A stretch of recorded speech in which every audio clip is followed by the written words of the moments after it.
Are you tired of the same old pro wrestling? Then check out the amazing action on Powerslam.tv, the biggest indie pro wrestling channel in the world.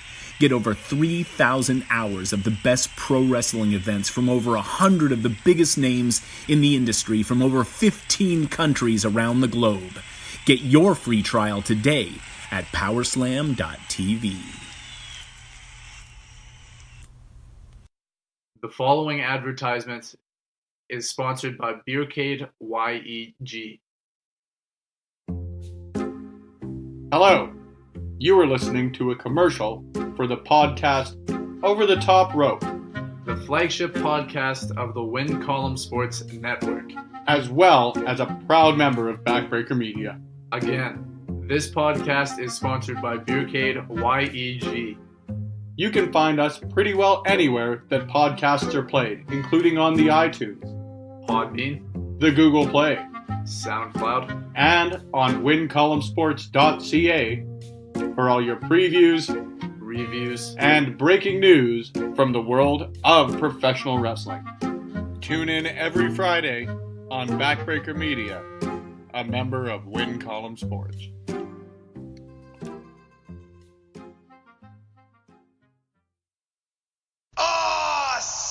This is your main man RJ from the Ringside Rant, heard only on the Visionaries Wrestling Network.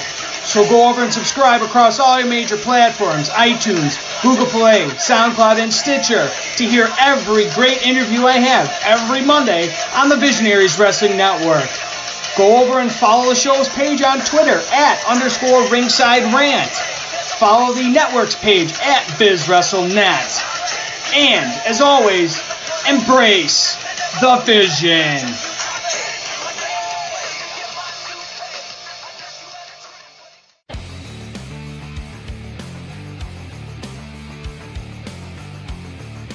If you like podcasts and you are listening to them on Backbreaker Media, then you should listen to me, Chris Parrish, and myself, Manoyan, and the Sounds of Struggle, because we are literally the most entertaining duo you'll ever come across in Western Canadian wrestling, baby. We talk about things like wrestling and other sports we like.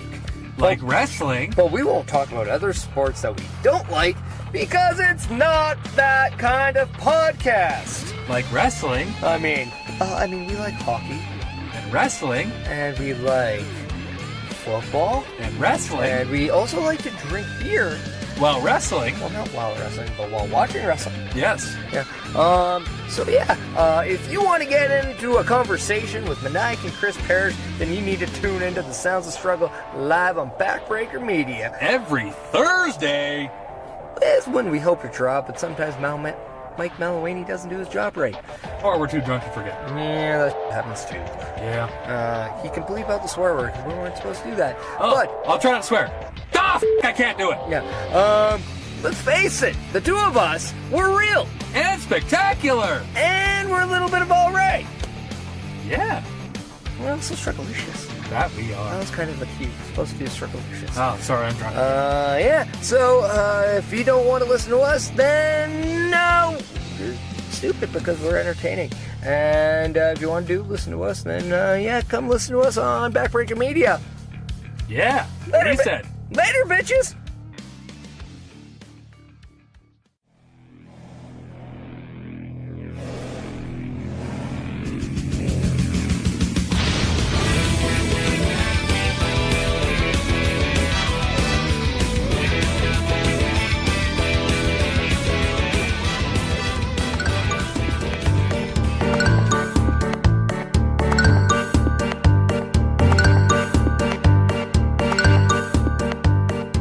Ladies and gentlemen, welcome to Total Nonstop Anarchy. I am your host, Andre C., and joined every week by my co-host, the Danimal, Daniel Jobber. How you doing, my friend? I am wonderful. Danimal, Daniel Jobber here with you as always. I'm glad to have you here, buddy. I always am. I almost didn't have you today. Yeah, that having some computer trouble, but show must go on. Brutal, man. Like, Skype just kills me sometimes, man. Yeah, me too. It's pretty stressful today. Yeah.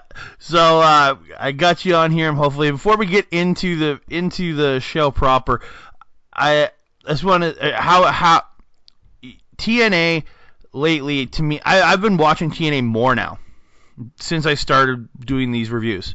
I've been watching the stuff now. Have you been watching any? I haven't. I'd be watching it at work if I could, but they don't let me put it on. So. If you can do anything, watch the women's division. Taya and Tessa are two of my favorite things going on in pro wrestling right now. No kidding, eh? Yeah, I definitely recommend it highly.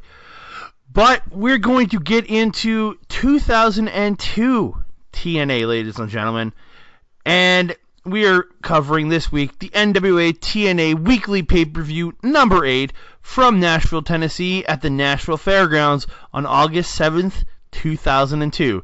3 days before my 15th birthday. Wow. Yeah. That would have been, it was 3 days before when I would have turned 15. So, and yeah, this was a much improved show from last week. Yeah, it was one of the better shows I've seen so far. I won't say the best because there's a little bit of filler content. But it has one of the best matches I've watched so far in at least all these NWA TNA pay-per-views. Oh, without a doubt. And the storytelling actually was pretty good for the most part, I thought. Oh, very much so. So the pay-per-view opens with its regular video open as it usually does. It actually went through this time. And they go into the back and they're showing off Ricky Steamboat's office with Apollo and the Dupps standing outside his office waiting for him. And Apollo looking stressed and pounding on the wall and stuff, creating a little bit of tension, a little bit of foreshadowing, making you wonder what's going to happen. And the Dupps just standing there looking stupid. Yeah, as usual. So they cut back to the ring, and it is time for match number 1 of this pay-per-view, and it is the Spanish announce team taking on the Flying Elvises. Yeah, they jump right in. The first time I think they've been called the Spanish announce team. Well, I think this is the first appearance of the Maximos. Oh, the Maximos are brand new too, right? So yes, Joel and Jose. Joel and Jose, and then the Maximos and the Amazing Red, our good friend Mr. Figueroa. Yeah. One of the two in the company right One now. of the Figueroas, yep. And not saying they're related, but they have the same name, which is cool. Versus our buddies, our pals, the Flying Elvises. No, the Flying Disco Infernos. The Flying Disco Infernos. Well, actually, I was impressed. Jorge was the most one who looked like he was actually an Elvis almost. Yeah, but I just think with their get-ups, to me, it just makes me think of disco. Yeah. That's funny. Actually, I was called Disco Dan by an old buddy of mine just for the hell of it. Makes me think of that. Oh, jeez. Anyway, so the match starts out. Early on, we get a pop-up fireman's carry drop from Sonny Siaka on the Amazing Red. Pop-up Samoan. Cool. Be a pop-up Samoan drop. Like, think of it's a Samoan drop pretty much, yeah. I guess, it's the backdrop is Samoan drop, that's right. Yeah. I was wondering if it was actually a Samoan drop or if that was a modification of it. I heard the announcers, they called it a pop-up follow-away slam. Follow-away slam, yeah. But, it's not right, no.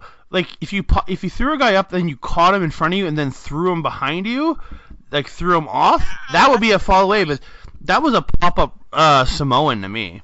Right, because you catch him in the front and then you throw him over your head, right? Yeah, that would be a follow-away, but he caught him in the fireman's carry and then dropped backwards. Yeah, like a Samoan drop. Yeah, to me that looked like a Samoan drop. There's a better word for it. Yeah, it's close. He's kind of close, or maybe he screwed up. Who knows? Yeah, I think it's just the announcers being dumb. Yeah, probably. So, anyways, led by Siaki, the Flying Elvises do a sit-out version of the Shield Slam. The Shield Bomb, yeah. Awesome, except they sat out with it rather than just throwing him to the ground. Pretty cool. Yep. First time to see Shield! Sort of. Elvises! Anyways, they mentioned that Ricky Steamboat was really upset with Puppet and suspended him from last week's show because... this week's show because Puppet got a gun. Puppet got a gun. Oh, you missed that one. You gotta check it out. I will never forget that. I wrote the whole little bit there on that song. So I will never forget that. I'm glad you. And I'm talking about your terrible singing on that song. Yeah. Oh, that's all. I can do terrible, and sometimes I can even do good, but more fun. Yeah. And what a back body drop by Sonny Siaki, sending Amazing Red over the top rope onto his partners. That was pretty sick. Yeah, like, just sent him flying up in the air, like, good few feet up. Yeah, it was pretty well done. And then, of course, Siaki kind of waves off his partners, and they get all frustrated and pissed off and walk away from the corner to the announce booth, leaving Siaki to his own devices, and they talk about things on the mic with the announce team. They spent, like, a majority of this match at the announce table. Yeah, for sure. And it's funny because the other team's called the Spanish announce table. You know, I'm just saying. But The anyways, Spanish announce team, not announce table. Yeah, that's true. Team table. It starts with a T. Spanish announce table is a podcast. That's true. But at the table, you have the team. So yeah. Anyways, then the SATs get some nice triple team action where one vaults Siaki into a boot from another, then holds him in a position where he holds his legs and rests his back on his knees. Some kind of a crab walky thing, I don't know what they call it. From this position, one of his partners jumps from the top turnbuckle and lands with both feet on Siaki's chest. Red did the stomp, yeah. Red did the stomp, and I think Jose did a leg drop. Did a leg drop, on yeah. His head, yeah. Sick triple team combo. That was really neat. Oh yeah, I very like that very much. And surprisingly, the fans didn't seem to appreciate the SATs, though. They were all behind the Elvises, which is kind of weird because they're more heelish than the SATs. Well, I don't think they were behind the Elvises. I think the crowd was just really behind Siaki. Oh, maybe. That's what I see. Because when the other Elvises came in, they didn't seem to like him that much. But when Siaki came in and did his stuff, the crowd really enjoyed it. Oh, it's just Siaki they seem to like. That's weird. To me, that's what it seemed like to me, anyways. Actually, you would think you would favor the guys who are being, showed up all the time, his partners. But yeah, they're all booing the Amazing Red and the SATs. I found, which I kind of found surprising. Yeah, they're behind Siaki. Anyways, Amazing Red does his cool shooting star press. He calls the Red Star Press. A little later on, Jorge and Yang continue to sit at the announce table, talking with the announcers, leaving Siaki to his own misery. They ask Jorge to sing, and he reminds us all that he has left Siaki down on Lonely Street at the Heartbreak Hotel. He sense a bit of passive aggression in him in that one, yeah. Oh yeah, very much so. Anyways, SAT does another 6-3-man combo, doing a 2-man dragon sleeper type move. I don't know what so that move that Natalia always does, where she wraps up the legs and arms and kind of flips them over onto a crab walk kind of position, or a crab hold. Yeah. And then making him vulnerable to Amazing Red to jump from the top turnbuckle, landing with both feet again on Siaki's chest. For sake of armor, we'll just call it the coup de grace. Pretty much, yeah. And then of course first the Amazing Red does a jump from the top turnbuckle, the other two guys are doing the hold, and then the coup de grace thing from Amazing Red. Sorry, yeah. Mixing that two combos up. They're both amazing. Anyways, how they really good tag team wrestling where they do those 3-man hold and attacks from the top turnbuckle. It was good to see. I haven't seen anything quite that exciting since Ghetto Blaster. I just found in my notes. They call it the SAT stretch. It was like Oh, sorry, yes. One guy got him in like the Mexican surfboard move, like Dan O'Brien's surfboard move. Okay. Like he had him up, like he brought him up, then the other guy grabbed the head, and the other guy let go of the arms, like in a dragon sleeper, so he was held up by the legs, but the other guy had the sleeper on. And then Red came off with the coup de grace to the guy. I did have it mentioned that it's the SAT stretch, they call it. Yeah, the SAT stretch. Yeah, very much. I really hope so. That was pretty cool. There was the announcers tell us that SAT was trained by Mikey Whipwreck. Yeah, I was like, I didn't know Mikey Whipwreck was the trainer.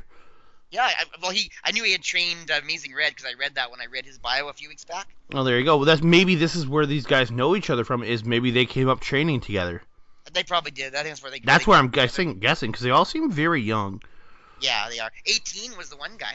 Yeah, so all very young. They probably all trained together. I'm guessing. Yeah, probably just out of school, young whippersnappers. But anyways, and the SATs needed to lay a whipwreck down on Sonny Siaki. Oh, you say whippersnapper with Mikey Whipwreck, don't you? Jesus. Yeah. Well, yeah, just kind of have the same. Anyways, Jimmy Yang goes back to the corner to offer Siaki a tag, but Siaki refuses again. Oh, you gonna get what's coming to him? Then the SATs continue to lay down a jailhouse rock on him. Oh, thank you very much. Yeah. Then the Maximos do a sick double team move they call the Spanish Fly. Another great move from the Maximos. Yeah, they did it. Yeah, double team Spanish Fly, like the back flick off the top into like the rock bottom. I love it. Yeah, it's actually basically a double superplex in the top turnbuckle. Well, no, that's legit now. That move is called the Spanish Fly. Okay. Yeah. Oh, they mentioned that. They mentioned that they called it the Spanish Fly then, so maybe it was new then. Or if you know Frankie Kazarian, he used to do what he called I can't remember what he called it the flux capacitor. But again, it was grab a guy on the top rope, do the backflip off. Paul Burchill used to do it when he used to do it from standing in the ring. Okay. Yeah, but yeah, it's the Spanish Fly. Yeah, that's what most people refer to it as. That was a double Spanish Fly though. Flux capacitor. That's some serious shit. Yeah. Anyways, then the Amazing Red hits his infrared from the top turnbuckle. Such sick triple team combinations from the SAT. Very impressive performance. Oh, Looking beautiful. forward to seeing more of these guys. And that infrared looks so good. Yeah.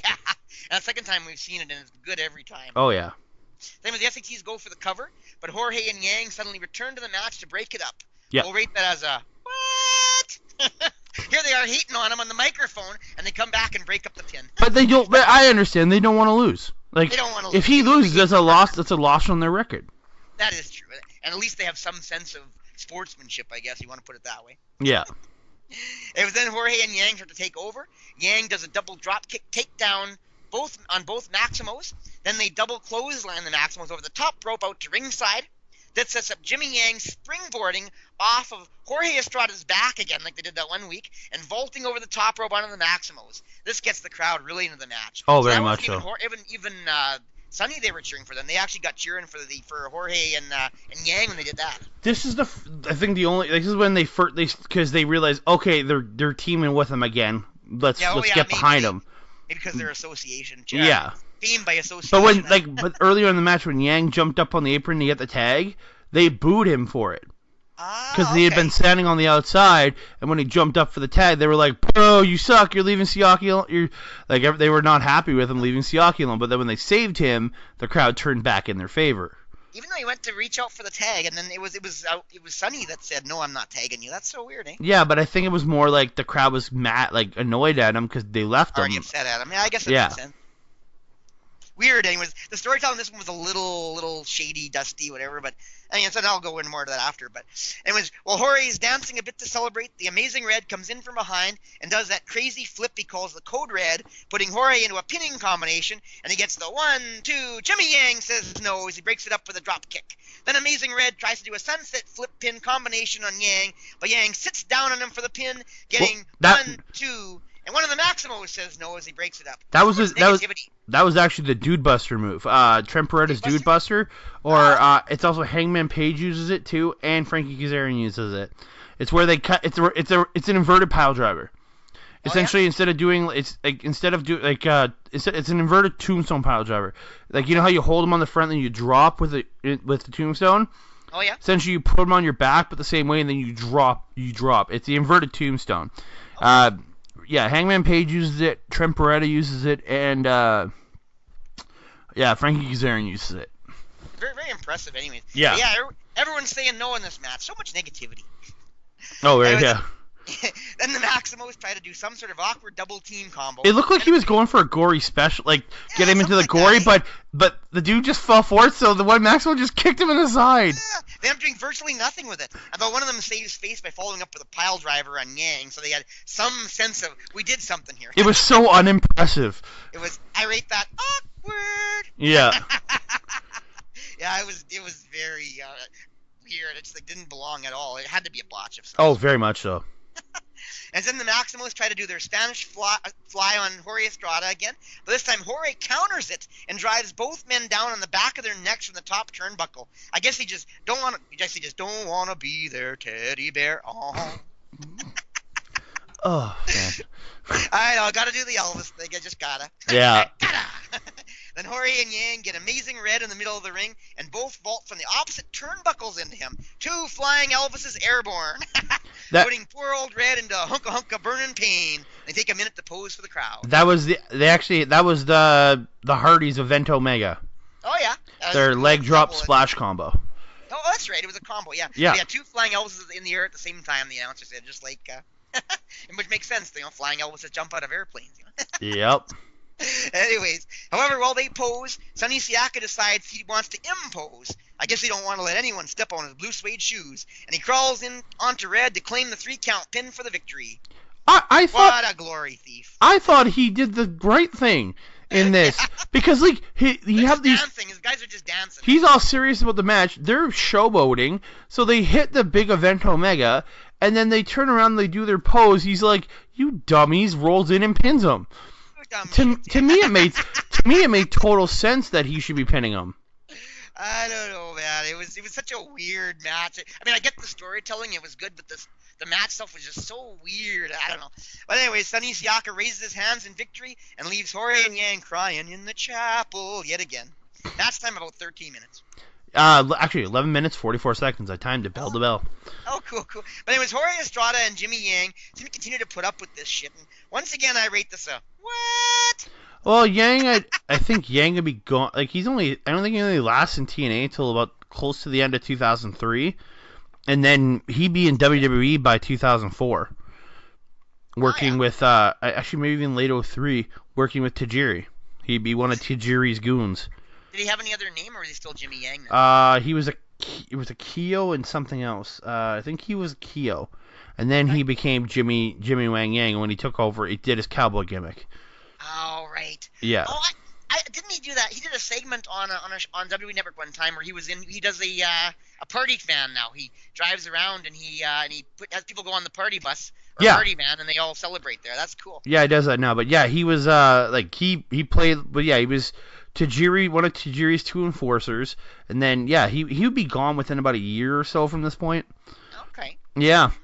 That's good trivia. He actually ends up going back to WWE one year because he talks about how he does the party bus, and then he goes to the WWE. Actually gets a chance to visit his old friends again. It was pretty cool. Oh yeah, a lot of old wrestlers do that.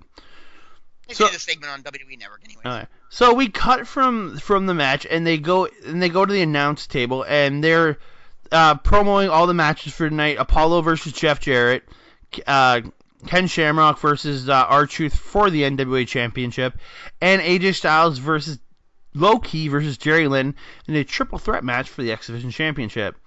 However, giving away the Apollo versus Jarrett match, it's almost a spoiler for me. You just know what's going to happen. Well, no, didn't he make... Okay, so this is going to come up in a little bit, but Ricky the Dragon Steamboat makes this match in about half an hour later. I know! I mean, he makes it into a different type of match. I thought he just made the match. I didn't think... it sounded like he was only making the match, and I'm like, okay, this is dumb. He wasn't very clear. He should have said, you guys have this match tonight? Well, we're changing it now. He should have been very specific, I think. Yeah, it should have been something like that. So they cut to a pre-recorded interview that Mike Tenay did with Apollo earlier in the day. Apollo is really pissed. Mike Tenay's wanted to talk about stuff. Apollo's like, let's get to the point. He's saying he lost respect for Ricky Steamboat because he gave Ron Killings a championship shot that Apollo was promised. And eventually in the end he just calls Steamboat a corrupt man. Corrupt. Is that about the gist of it? That's about the gist of it, right? Oh, actually, I had a point on it, though. He goes, in his country, once you earn someone's respect, you have the respect for life. So what, because he's in America, now he can have respect for somebody and then all of a sudden not have respect anymore? Pretty much. What's the difference with the country? Yeah, I guess so. I rate that, I guess so. And then from there, we got cut to, guess what? Girls dancing in cages! Yes, that's what we got. And from there, they cut back to the back, and AJ Styles walks out of Dragon's office, Ricky the Dragon Steamboat's office, and then Ricky walks out, and Apollo wants to talk to Ricky Steamboat now. Ricky Steamboat says he's a busy man, he doesn't want to deal with this stuff right now. Then the Dups that are standing there start to try to talk to Steamboat, but he just walks off on them. And then the Dups start to follow him out. And then all of a sudden, Jerry Lynn just runs in and he starts beating the crap out of AJ Styles. Yeah, and they have a backstage battle. Tables, chairs, they just go crazy. It's just crazy, buddy. The washroom. That was so awesome. And then Lynn drives him out of the washroom, and then finally they break him up. Oh yeah, it was a brawl throughout, and then security gets involved, breaks him up. So they Let them fight. So they cut back to the ring, and JB introduces Rick. I said the two are broken up figuratively, but seriously, they should be broken up literally by this time. hey, they got a match a week. They got a match in the next episode. Spoiler alert. We'll get to that. But so they cut back to the ring. JB introduces Ricky the Dragon Steamboat as he makes his way down to the ring. the Dupps run up to him, and then they're trying to say, "Oh, I want you to go over this," and he just says, "Do whatever you want." He doesn't care. It's approved. Like he just wants them to bug off. Big mistake. So Ricky the Dragon comes down, and he sits at ringside because up next is the NWA Championship match between Ken Shamrock and Ron the Truth Killings. Damn right, man. The match, Ken Shamrock versus Ron the Truth Killing. But we're gonna find out what's up in this match. Did you know? I noticed something though. What? Ken Shamrock came down with his belt. Oh yeah, that's the first time we've seen it, isn't it? I think that's like the first time he's carried his belt to ringside. He carried it with him, and it was just like, I'm just like, oh my god, he actually has the title. Actually has the belt. I couldn't believe it. I couldn't believe it. It's the first time. I mean, that's what Dupps would say. This match is going to be Shamrock's toughest challenge yet. I guess so, yeah. The match starts off with a minute or so of ground game, submission hold attempts, nothing too exciting. Truth gets the match going by vaulting out of the corner turnbuckle attack, bouncing off the opposite corner, ducking under a punch with his sick move where he ducks under doing the splits, and takes Shamrock down with a one-legged dropkick, or as you called it? The leg lariat. The leg lariat, yeah. Most of the slow early action is so that Ricky Steamboat can confirm on the microphone that he gave Truth the match out of an understanding of the racism tendency to hold some wrestlers back. Yeah, it's just, yeah, he doesn't want to come off like he's racist, but he's coming off like, yeah, race holds people back. And it was part of my reasoning. He basically confirms it, and they didn't want to take too much of the thunder away, so it was kind of slow, submission holds and moves by Truth. And with Truth vaults off the ropes into another beautiful takedown on Shamrock. And I was saying Shamrock really wasn't doing a lot early on, except trying to make Truth look good, and of course the occasional submission hold, which holds on for only a second. Killing continues to dominate the early part of the match, basically the first 4 minutes. Yeah, it was mostly domination by Killings. Yeah, but like you said, the submission holds every now and again, but it was mostly Killings attacking on Shamrock. Finally, when Ron climbs onto Shamrock into the corner to do a series of punches, 1, 2, 3, the Shamrock finally gets some offense, countering with a sit-out powerbomb. The Shamrock. What's that? I don't know why I thought that's what you said, the Shamrock, so I just thought it was funny. I said Shamrock. Oh, I thought you said the Shamrock. I'm like, I misheard you. I thought that you said that. Made me laugh. It does Shamrock. Yeah. Then after the men lay on the ground for about 30 seconds, Shamrock does an Irish whip into a power slam, then takes down Truth with a flying back elbow. Shamrock tries to do a Hurricane Rama takeover, but Truth counters it, and the result is an awkward rolling moment, saved by Shamrock, turning it into an ankle lock submission on Truth. Yeah, that looked really, really bad. Like, he went up for the Rana, and he goes backwards, then Truth just kind of stops, bent over, then he just falls forward onto his face, and then rolls over. We're going to rate that again. Awkward! It was so out of place, man. It was just like Ron wasn't expecting it or something. I don't know. It didn't work, whatever they were trying to do. Yeah. But anyway, he tries an ankle lock submission to make it look like something happened. Boy. And Ron crawls to the rope to break it up. Shamrock clotheslines Truth over the top rope to the outside, and all of a sudden they show Father James Mitchell and the disciples of the new church suddenly looking on out of nowhere. Yeah. Then Don Harris comes down to ringside with a chair and sits down to make sure things are kept in order. Pretty much. And then Monty Brown comes out. And then they show alpha male Monty Brown and they're watching too. Very confusing, but making it obvious we're going to have some sort of crazy finish to the match. Yeah. How do you not have a crazy finish now? But anyways, Truth suplexes Shamrock outside the ring on the mat and sends him back into the ring. The two men battle, and Shamrock puts Truth into yet another submission hold, yada, yada, yada. I'm really not very impressed with Ken Shamrock. Okay, what bothered me about that is he puts him in an armbar, and they lay there, and then Truth doesn't tap, so Ken Shamrock just lets the armbar go. Lets him go. I'm like, how is this guy champion? He's popular. That's it. Yeah, he's a former WWE Intercontinental Champion. That's why. And UFC Super Fight Champion. Yeah, that's why. That's why. The truth can be told. Yep. Pun intended. Anyways, Truth runs at Shamrock. Shamrock vaults him over the top rope, goes outside the ring, and the two exchange blows. Then the fight begins. Yeah. All HE double hockey sticks breaks loose. Yeah, so what, the disciples of the new church attacked Shamrock. Monty attacked Ron. Oh, Apollo got a blow in too first. Oh yeah, and then Don's fighting with Malice. Oh, and Apollo attacked Truth because he's pissed about him taking his title shot. Yeah, how unfortunate this should happen just because all these men were seen watching the match. How unfortunate. Oh, who could have figured that one out? Yeah.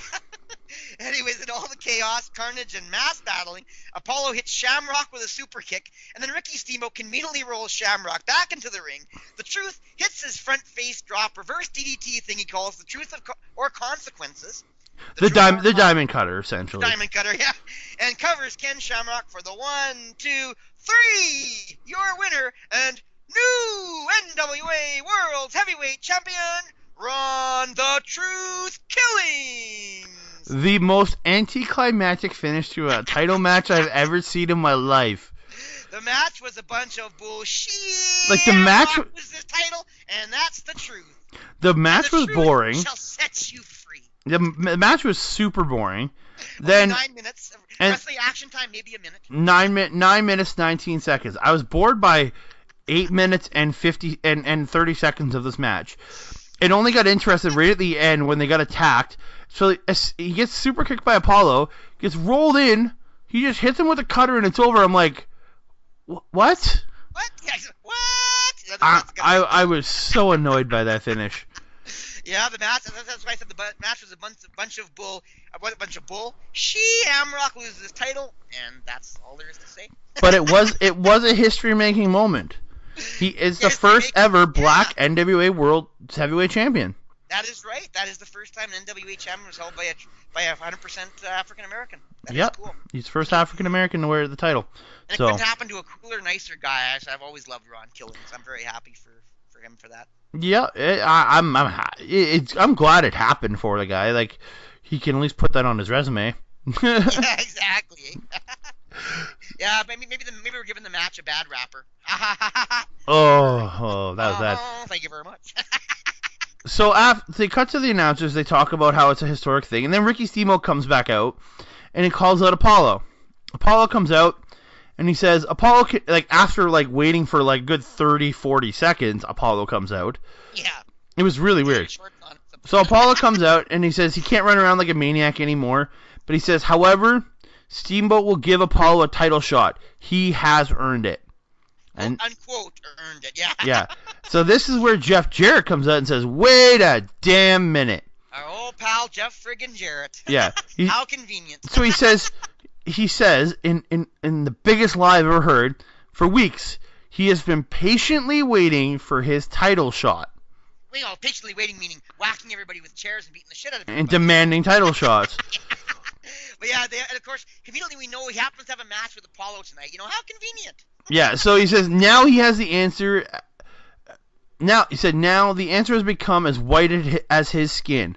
Love that line though. What we have here is a case of reverse discrimination. You only hear on TSN, folks. Because he isn't black, Puerto Rican, or Hawaiian, he has been denied an opportunity. I got the quote here. Kidding me? Just because I'm not black, just because I'm not Puerto Rican, just because I'm not Hawaiian, just because I'm not a minority, I've got to ask you one question, Steamboat. Why does a man like Ron the Truth Killings, and why does a man like Apollo, the Puerto Rican sensation, get a title shot and not me? Why? Why, Steamboat? Yeah. So Steamboat says the bullshit ends tonight. It's going to be Apollo versus Jeff Jarrett, and the winner gets a shot at killing. So maybe I'm wrong here. He's just saying he's just re-announcing the match. And basically, all he's doing, and sending the stipulation now. And then he's the special guest referee. And what I'm gonna choose my words carefully, and goes, and if you win, you get the truth. Yeah, remember those words, ladies and gentlemen. He says, if you win, you get the truth. That's all he says. And he thinks about it first, so I guess you can kind of predict. And he makes himself the special guest referee of the match. Yeah, that was cool. So from here we go to Oh Please God No, Disco Inferno, and Jive Talking. Oh wait, you missed Girls Dancing. Oh, sorry. Cages. They cut away for Girls Dancing in Cages so they could set this elaborate set up. This time the set, all the ugly couches, are gone. Thank God. Oh, yeah. And it's just replaced with a blackboard that says Jive Talking written on the on the chalkboard. So Disco is not happy about all this, but before anything really ever happens, out comes, guess who? The Dups. Oh, this is just gonna get fucked up. Fucked up. Yeah. Thanks for that one, buddy. And then, so they're here to announce the first ever Dup Cup Invitational. Essentially, the new I sure don't. It's essentially going to be the TNA's hardcore division, right? I have listed out the rules, and I will go over them. Please So do, 'cause they I flip the sure don't. chalkboard over, and it lists all the rules. So you got in this match, you need to get 10 points to win. So if you put your opponent through a table, 2.5 points. I don't know why there's half points here, but there is. Put an opponent through a burning table is 5 points. Put an opponent's head in a toilet, 2.5 points. If it has shit in the toilet, it's 3.5 points. If you goose a woman, which means grab her ass, or I don't know if it's sticking a finger in the ass, I don't know what it is, 2.5 points. If you goose a man, it's 3.5 points. If you nail Jeremy Borash, punching him, I'm hoping that's what they meant by it. Because they are rednecks. 2.5 points. If you nail Sarah the Ticket Lady, again, I pray it's just punching the lady. 2.5 points. If you use a farm animal, and please God, nothing sexual, 2.5 points. If you spank an opponent with horsey poo, which is like a horse, stick with a horse, 2.5 points. But if they like it, minus 2.5 points. If you introduce an opponent to J, 2.5 points. If you cry like a pussy, and this is their words, minus 5 points. If you put an opponent's head in a cotton candy machine for one full rotation, you get 10 points. And if you hit an opponent with a fan-brought weapon, 1 point. I gotta say though, I like Disco Inferno's talking ability. I think he would. I don't know whether you like him or not as a person. He's a good talker. Oh, he's a fine talker. I just don't think he needs to be part of this show. No. So stand up after the rules have been listed. He takes off his shirt and reveals a picture of Goldilocks. But he doesn't take off his shirt. He takes off his overalls. Immediately, you got to pull them down and show your underwear. Yeah. And then he challenges Disco to a match under these rules. Disco doesn't want anything of it. Then Paulina comes out, just I don't know why, just to protect him, I guess. And then Stan then says if anyone can beat him in this type of match, they will get one night with Fluffed Up. Yeah. Their girlfriend cousin. Ed Ferrara, the creepiest person in the world, accepts the challenge. And that's saying a lot with knowing Jerry Lawler. So Ed Ferrara with Jeremy Borash in the ring, he gets in and he accepts the challenge. Then he's like, "Well, we're getting started." And he punches Jeremy Borash in the face.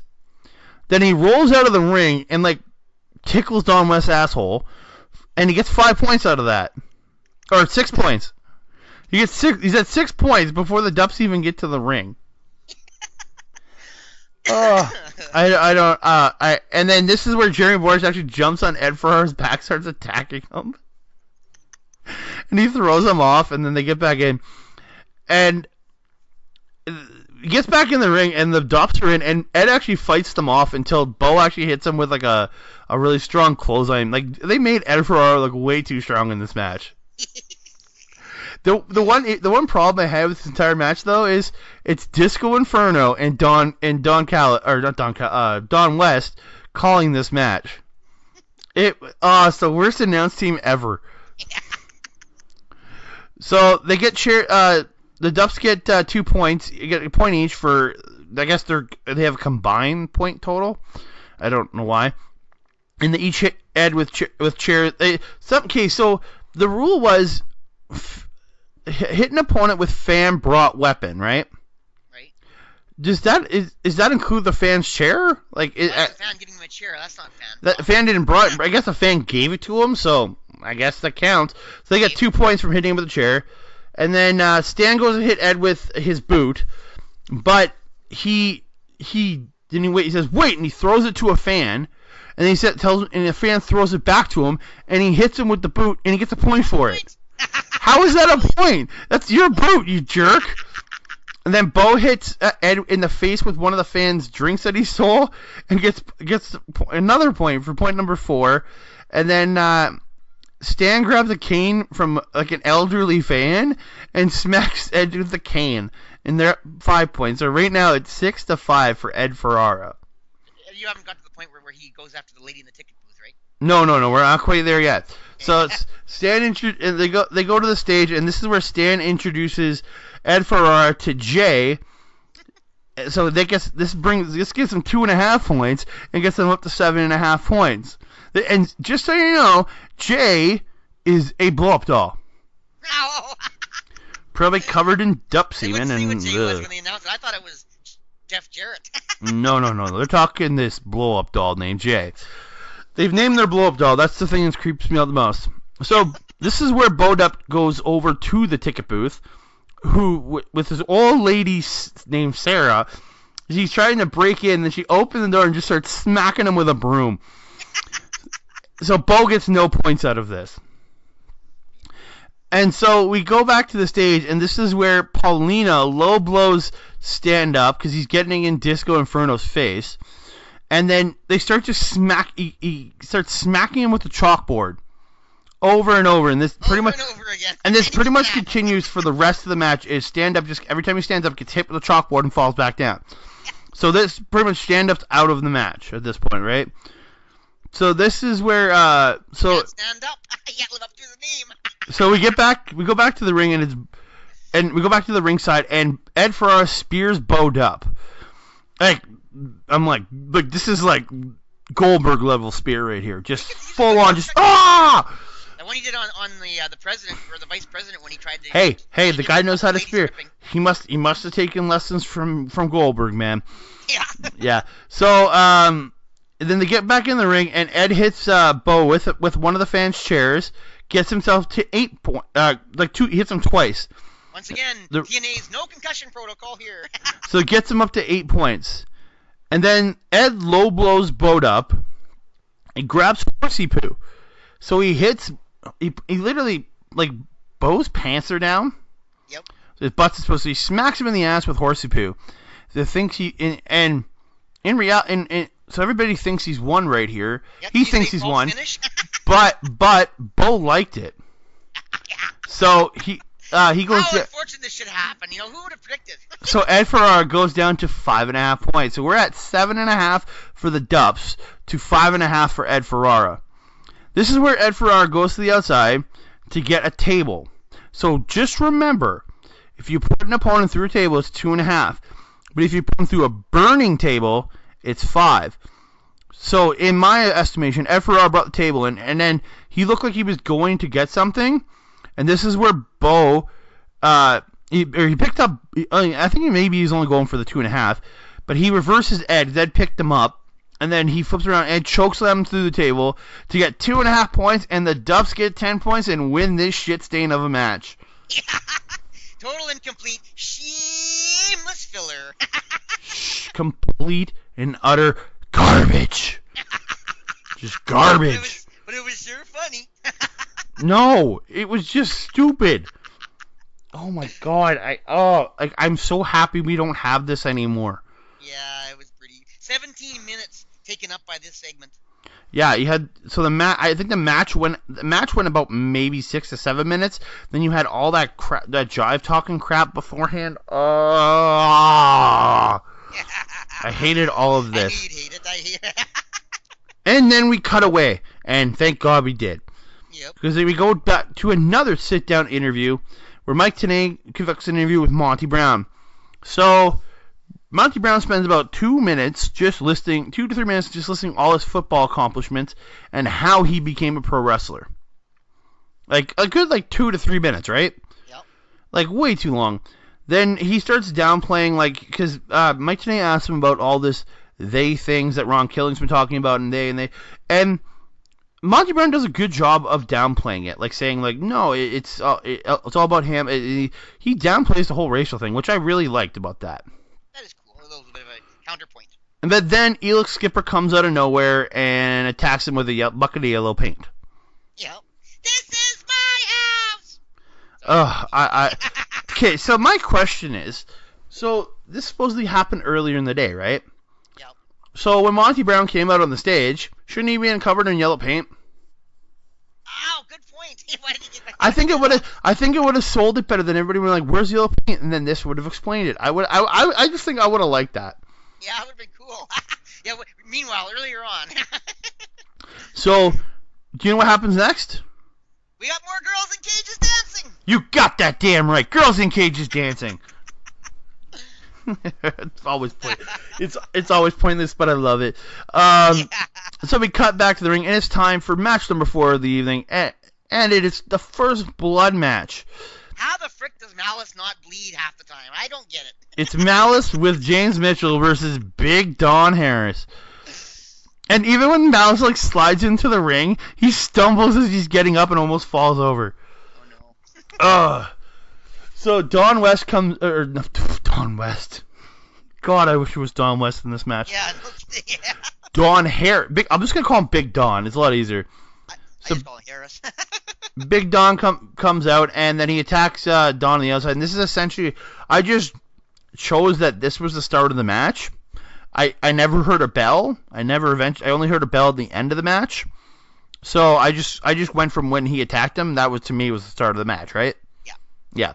So Mouse attacks on the outside and runs Don into the ring, and then the barricade multiple times. Mouse goes and grabs a chair, but Big Don boots the chair right into Mouse's face, and then he like grabs him and then whips him into the barricade full steam. Like they moved the barricade a good 4 feet. When Mouse went into that barricade, like he launched himself. Because it's his back, man. Come on, you can only bleed from the face. Don Harris couldn't draw blood with a red crayon and white paper. It's very true. It's very true. They go into the crowd. They end up fighting by the concession stand, and there's like all these fans in line at the concession. They're turning their blood, just like woo, and they're waiting for their beer. It's fun, hilarious. And there's one guy in the foreground, like he's like in front of the wrestlers, and you see him. He's like jumping up and down, like he's so friggin' excited by Don West versus Don Harris versus Malice. This match is shit, and this guy is so excited. Or drunk and wanted to say hi, Mom, on TV. No. He wasn't even looking at the camera. He was looking at them jumping up and down excited about this match. He was definitely drunk. I don't understand it. Both these guys bore me to death. Especially Don Harris. But, and then Don starts, they fight around through the crowd, and then Don smashing Malice's face into the barricade repeatedly, and it doesn't break him open. Then he smashes a chair into his face. It doesn't get nothing. After Mouse takes the chair to the face, he just stands up and starts beating the crap out of Big Don. And then he gets Big Don to the bleachers, starts smacking him into the bleachers. And then they start fighting through the crowd, and it's probably a good 20 seconds. It's just it's just crowd footage. Because I can't find them in the crowd. This is my same shit from the last couple episodes I've been talking about fighting in the crowd. You know these guys are going to fight in the crowd. Have a camera guy ready in that's on the other side of the barricade to just follow them. Yeah. Don't have your guys set in different locations. Have a guy with a camera that's going to follow them through, or position one near the concession so you can follow them one way, and then have the other guy on the other side, have another cameraman on the other side waiting. You have a production crew. It's not that hard. You guys are not indie wrestling. You are a full-fledged promotion. Do it right. I expect this from indie promotions, but a company with this much behind them? No. Very poor. Oh, it makes me mad. So they end up on the entrance ramp where they're fighting, and then Malice beats on Don, goes for a powerbomb, but he gets back body dropped and then thrown off the stage, and he lands on the guardrail. What kind of painful. Yeah. So this is where Slash attacks Don, but Don just fights him off, no problem. Slash pulls out an ice pick. That's what it was. I knew it was for an object. But the ref said it looks like an ice pick, so I just assumed it was an ice pick. But Don just fights him off. And I don't know. And this is where, and then Slash just starts bleeding. He drew blood and Slash. He can't draw blood on anyone else. I don't know why. It's pointless. There's no reason he needed to bleed in this match. Really didn't. So Malice attacks Big Don as he's beating on Slash. So Slash, like, I don't know, and as they're fighting at ringside, James Mitchell attacks, but then Don West just kicks him in the midsection. And Malice comes back attacking Don. He throws Big Don inside, and then they're fighting inside, and this is the weirdest point of this match for me. So Big Don Harris hits a side slam. Yep. And then Big Don just starts bleeding out of nowhere. Yeah, he had the ice pick in his hand. Oh, did Malice have the ice pick? Malice had the ice pick, and you see him using it on his forehead. Oh, I didn't. Okay. They were laying there. The ref didn't even see it. Not that it would matter. I didn't see that because it's as he's hitting him with the side slam, and he goes down and he grabs his face. I was wondering what the hell. Okay, so he had the ice. Oh, I missed that. Okay, thank you very much. So Don West starts bleeding, and it's over. Malice wins at 6 minutes and 31 seconds. Yep. This again, just out of nowhere. Like the finish was out of nowhere. For a red match, it totally blew. The match sucked completely. So after the match, Malice holds Big Don. Slash hits him with a chair. Then Malice choke slams Big Don. And that's it. Yeah, they didn't even do the blood on his head thing. No, because it got spilt all over James Mitchell earlier in their match. Yeah, remember? So he didn't have any left. Yeah. So that match is over. Screw that crap. That was terrible. Yeah. Although of course, Father Mitchell has to say, "Cursed are the weak, for they shall inherit nothing." He had to get his last piece in. So we cut to the back, and Goldilocks is looking for Taylor Vaughn. Instead, Shiaki shows up, who's looking for Ricky Steamboat. And then he just leaves. So Siaki leaves, and then Miss TNA, Bruce, comes in, steals Goldilocks' mic, and goes to interview, and runs into the women's locker room and interviews Taylor Vaughn and asking her questions. And then she just starts attacking. None of it.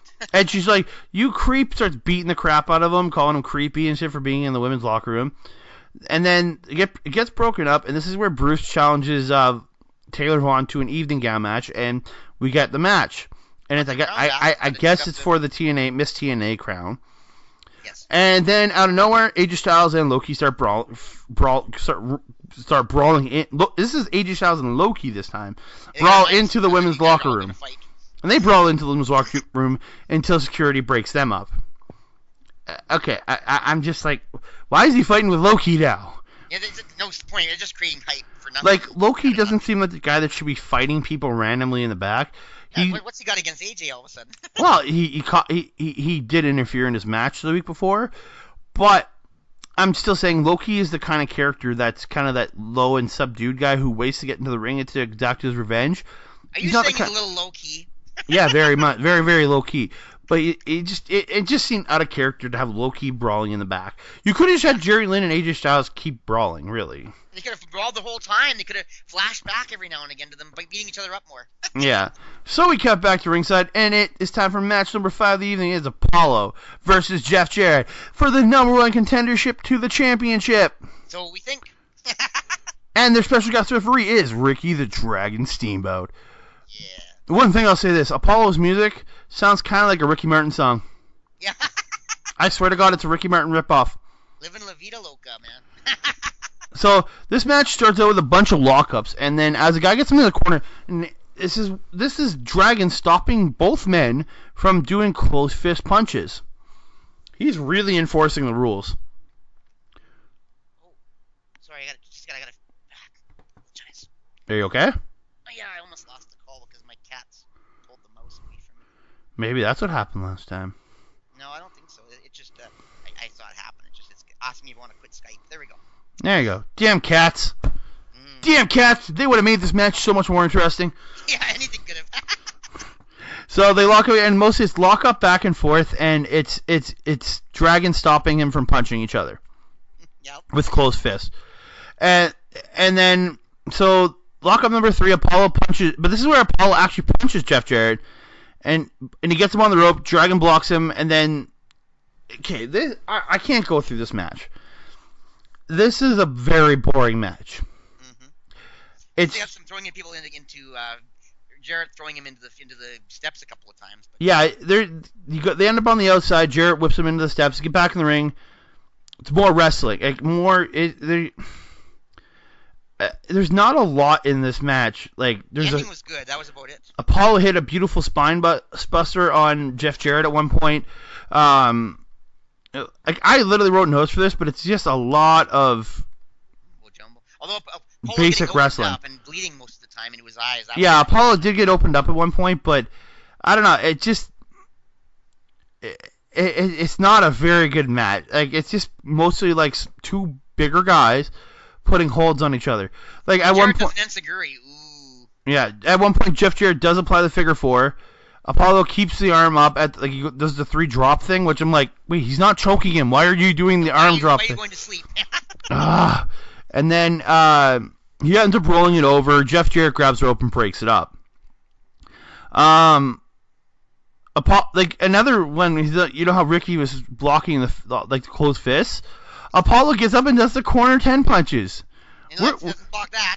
Where are you, Ricky? I know Ricky was right by the corner, but like so I don't know. Towards the end, Apollo goes for an Irish whip, gets reversed. They keep dodging each other until Apollo hits a super kick, and gets a 2 count. But Jeff Jarrett gets his foot on the rope.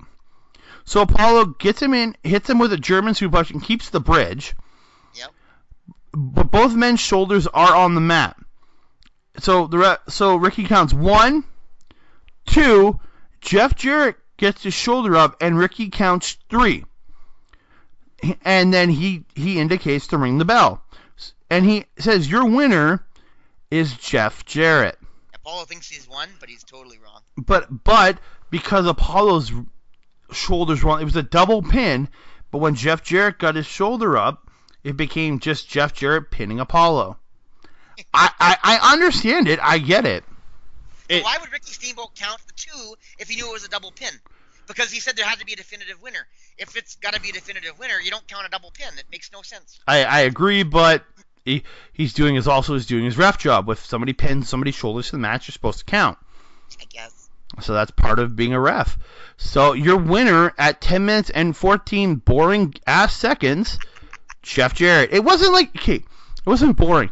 It just was an uneventful match. There was nothing, like it was them working punches and chops, a couple drop kicks here and there, but nothing spectacular. You know what I mean? I like Apollo's aggression. He does show it well. Yeah. Really, he's not that good of a wrestler, so it doesn't do much. There wasn't a lot to this match. No. For 10 minutes, there wasn't a lot to this match. And we're going to have a match later on that goes 17 minutes where it was constantly something going on. Why not give them an extra 5 minutes from this stupid match, eh? Yeah. So Apollo argues with Ricky the Dragon Steamboat as they go up the ramp, and then Apollo gets taken out by security. And this is where Ricky the Dragon Steamboat gets the mic, and he says to Jeff Jarrett, yes, he's won, and he's a man of his word, and he's going to give him the truth. He says it wasn't, but he never said it was going to be a title match. He just said he would get the truth. And he says that next week, him and the truth will challenge for the NWA Tag Team Championships. And Jeff Jarrett is super pissed about it. Yeah. Grabs a chair, goes to go after Ricky, but security stops him. I'm surprised Jeff Jarrett didn't just start whacking security. Yeah, no kidding. Usually he does. Yeah, and so it cuts back to the announcers. They talk their blah, blah, blah bullshit. And then we cut back to the ring, and it's an evening gown match for the Miss TNA crown between former Miss TNA, Miss Taylor Vaughn, versus the current Miss TNA, Bruce. Hardcore soft porn. No, this is just terrible bullshit. So, I wrote this note. Bruce is bowling shoe ugly in that wig and dress. Yeah. Why? This is my exact note. Bruce is bowling shoe ugly in that wig and dress. Why is this shit happening? I literally typed that. Because he had to lift her up in the air with a delayed suplex, but showed her panties and bra. Pretty much. So, Bruce tries to attack Taylor, but she hits an inverted atomic drop, then hits an atomic drop. Bruce gets a back scratch on her and slaps her, and then she slaps him back. He's essentially playing the woman, and he's fighting like a woman. Then he kind of just snaps and boots her in the midsection, then Irish whips her and hits her with a knee to the midsection. hits a delayed vertical suplex, and this is where her dress comes down and everybody sees her ass. Yep. And then after the delayed vertical suplex, picks her up, slams her face for first couple times in the corner. Picks her up, hits the bangarang, then gingerly takes off her dress, and he wins. Yeah, that's it. That's the match. That's everything that happened in that match. 7 minutes of cheap filler content. 1 minute and 53 seconds that I wish I had back in my life. And 7 with all the other crap about leading into it. Oh yeah, just a huge waste. And then after the match, Bruce strips in the ring, shows off his very revealing lingerie. Like showing his ass. It's almost a naked rear end. I mean, my exact quote after this, like seriously, what the fuck? This is just we're subjecting ourselves to this. It reminds people that the match was complete ass. So we cut back to the announcers, and this goes where Don West goes into his stupidly stupid. Hype next week, yeah. No, this is where he goes off. He grabs the house mic. His face turns all red, and he looks like he's stupid. I hate this so much.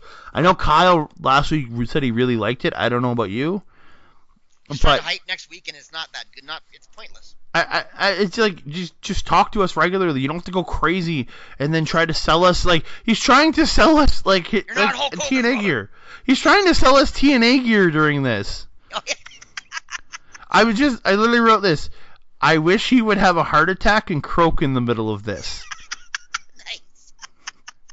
Because his face is so red. He looks like he's about to have a heart attack. Oh, the guy in my play that everyone hates is supposed to. He actually has a heart attack, gloating about his victory. You hit the nail on the head. It would be so funny if it happened in this match too, or this situation too. Yeah. All right. So, ladies and gentlemen, we cut back to the ring, and it's time for the best match I have watched so far. I think in every episode I've done, including the WWE pay-per-views. It is a triple threat X Division title match between Loki, Jerry Lynn, and AJ Styles. Wow. Phenomenal then and phenomenal now. The champion coming in is AJ Styles, and man, like, I gotta say this. During the entrances, I listened to Loki's music. It sounds like very Asian, if you catch my drift. Mm-hmm. It seems kind of racist.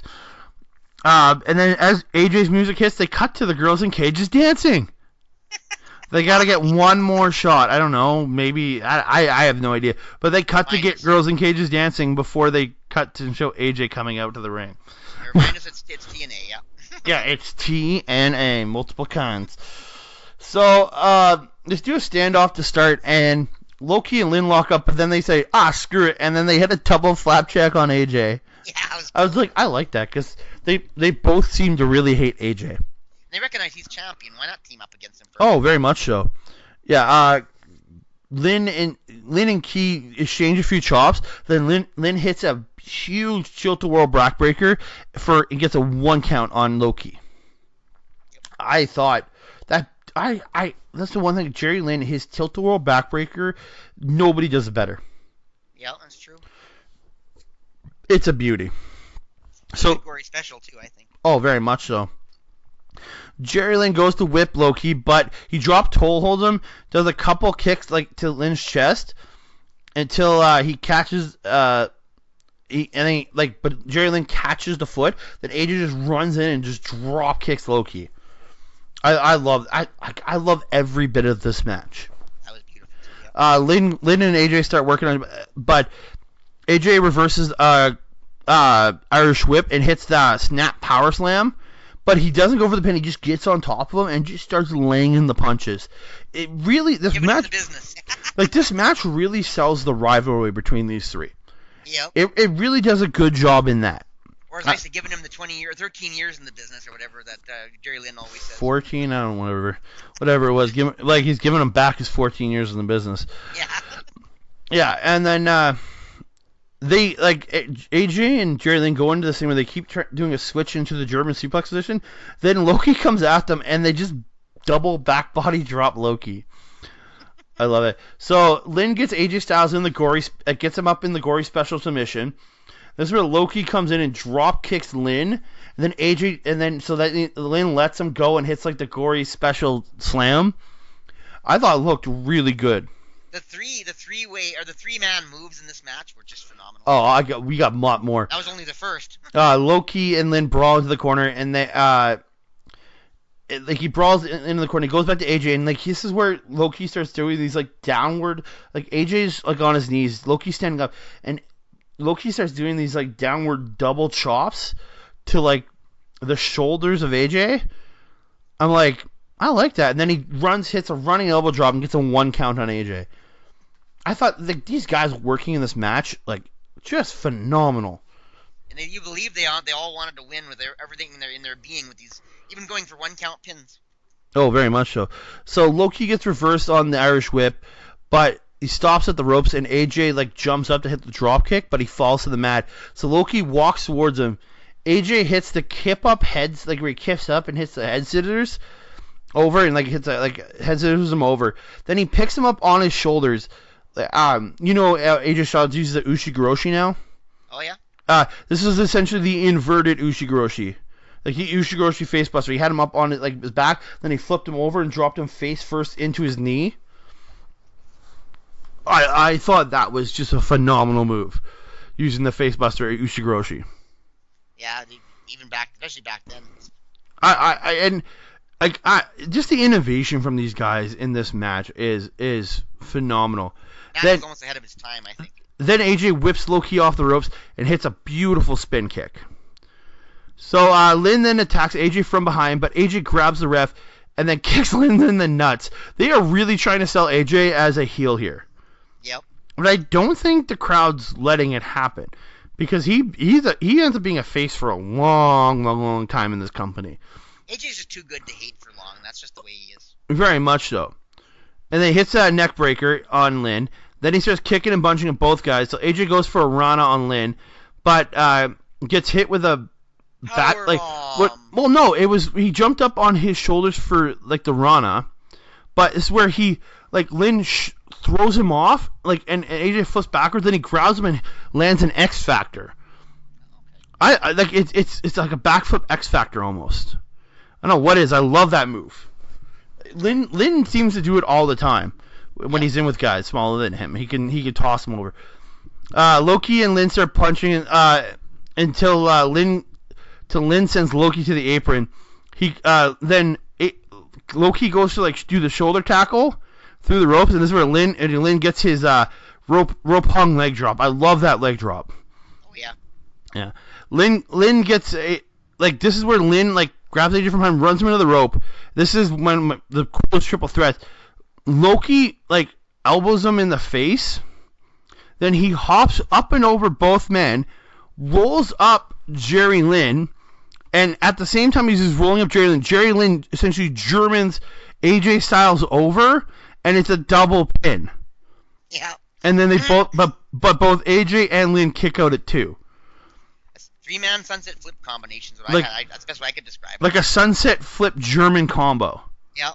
Yeah, I thought that was just beautiful. Trouble is, who would have won if it was a pin with 2 guys up and 1 guy on shoulder? Well, because Lynn was pinning AJ, and then Loki was pinning Lynn. I would give it to Loki.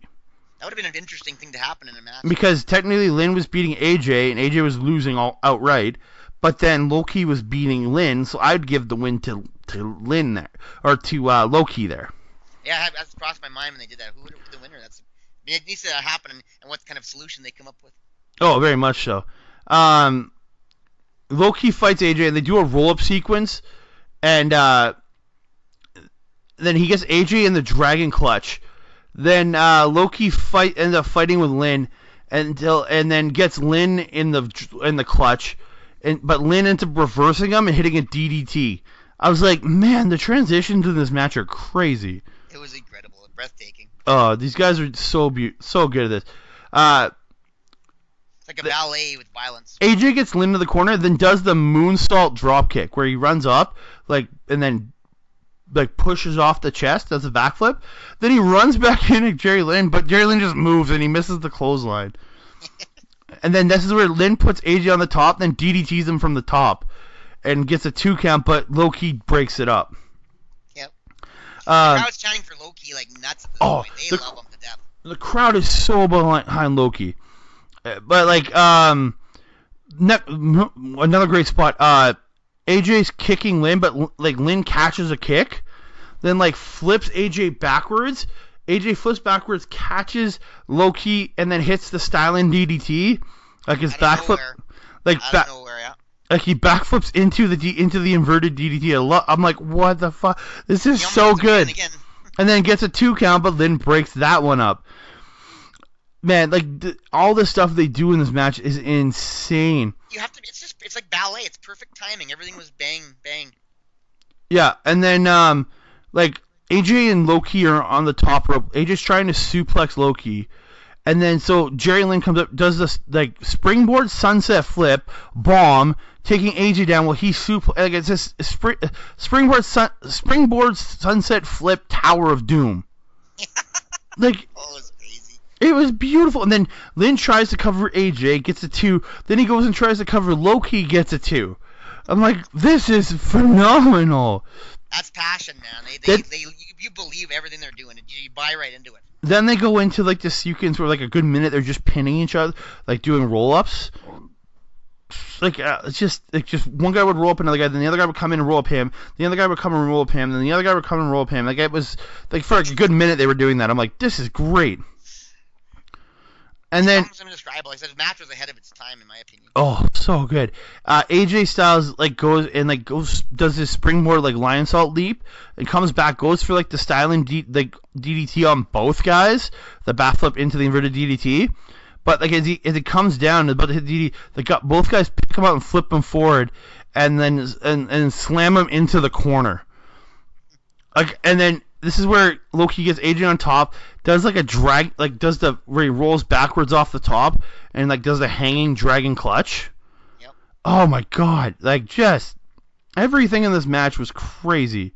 So towards the end, Loki goes for the key crusher, but AJ reverses into a hurricanrana, but catches Styles and hits Styles with the Styles Clash for a 2 count. Then Lynn picks up Loki and hits him with a key crusher for 2. Lynn then goes for the cradle on AJ, but AJ reverses it and ends up hitting Lynn with the cradle pile driver for 2 count. Yeah. So this, in the end, Loki goes for the title crush on Lynn in the corner, but Lynn gets out of the way and pulls the ref into the corner. The ref gets hit. Loki is then sent to the outside. And then AJ and Lynn like run in the ring and they collide with dual cross bodies. AJ rolls outside, gets a chair, hits Lynn in the head, does this little dance. I don't know what the frig he's doing. Yeah, so stupid. And this is where AJ climbs up to the top. Loki rolls in and puts the arm over Lynn. Yeah, the ref starts the count, goes 1, 2. This is where AJ comes off the top, hits the spiral tap onto them, bounces off. And the ref counts 3 because Loki never took the arm off. Yeah, never moved or yeah. And that's the end of the match. Loki wins the X Division Championship at 17 minutes and 17 seconds, and that match was amazing. Like that would have been match of the year candidate, I think, in that year. 5 stars. Screw you, Meltzer. 8 stars. I love that match. Yeah. Like definitely not 8 stars. Like maybe that's probably a 4.5 star match. Like some of the best triple threats in history or matches have people doing each other's finishers to each other. And they were doing it to each other all around. Like this was so good. Loki celebrates with the belt after the match, but you can see AJ on the mat kind of just really pissed about it. Yep. So and then they cut they cut abruptly to the back, and Jeff Jarrett's yelling, and then it shows Truth, and they're yelling back and forth at each other.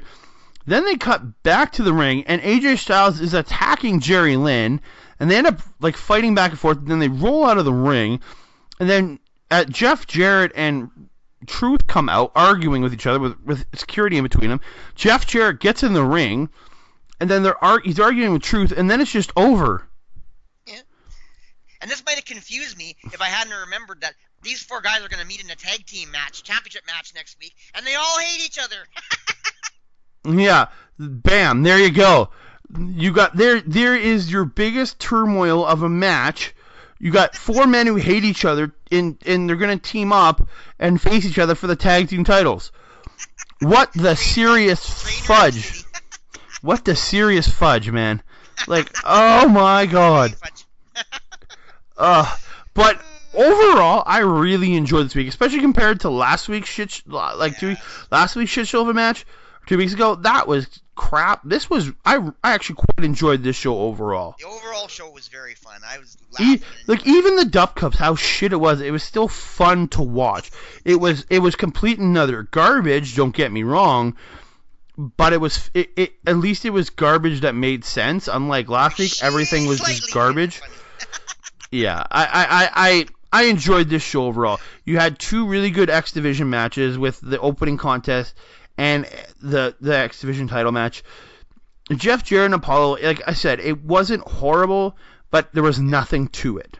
A little bit of aggression, and I admired his viciousness, but that's really all it was. It was very basic. That's all I'm gonna say. It was a very basic match. They're not good wrestlers. I don't think either of them are all that great, but Apollo just doesn't have the actual in-ring moves and moveset. Yeah. Malice versus Don Harris was there. Like, the Dubster was there I enjoyed it for what it was. It was stupid. It was just fun. Ken Shamrock versus The Truth. It wasn't a bad match. It was fine for what it was. True, and in the end, you got a title change.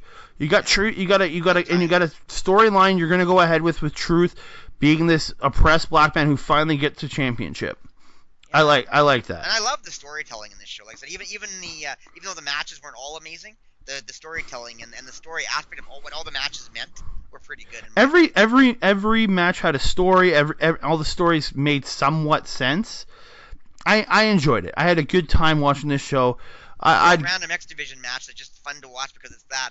Everything had something behind it that was built up over the past weeks. It really did. Yeah, you had Siaki. The first match really they didn't have the enemy of him, but you had the Siaki story with his partners going on. And then AJ Styles, Lynn, and Loki you've been building up for a while. You've been building the tension between these 3 guys for a while.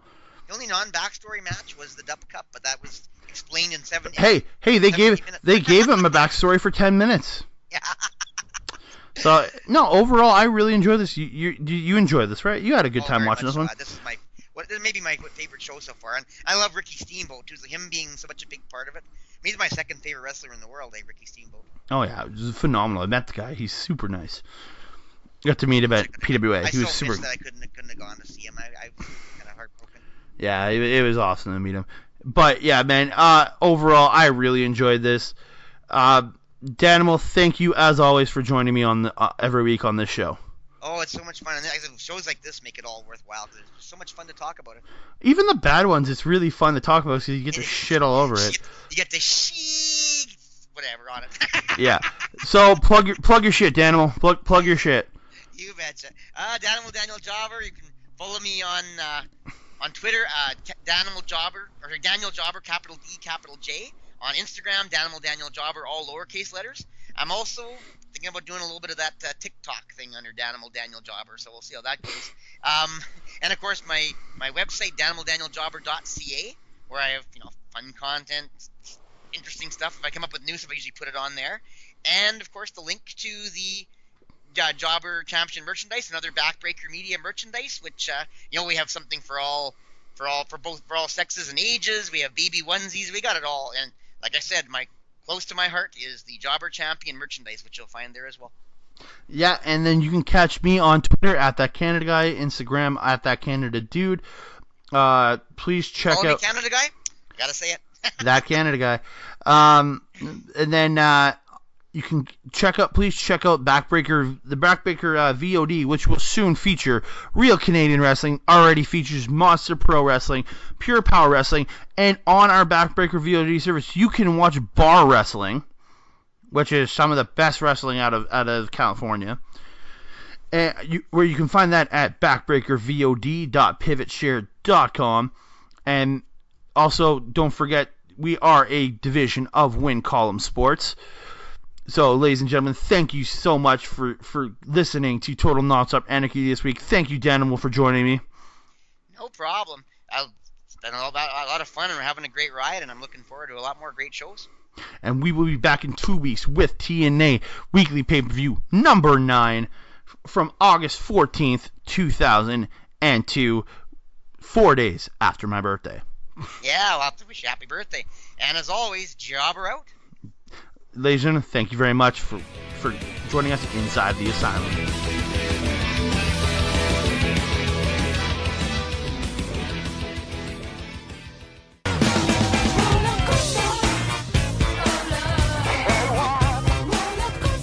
Hello, friends. This is Spencer Love, the host of Conversations with Love, the exclusive one-on-one interview series sweeping the nation, or at the very least, the great province of Alberta, Canada. Tune in weekly to Backbreaker Media, a proud member of the Win Column Sports Network, as I host a member of the independent wrestling community here in Alberta, or wherever the hell I feel like interviewing somebody from.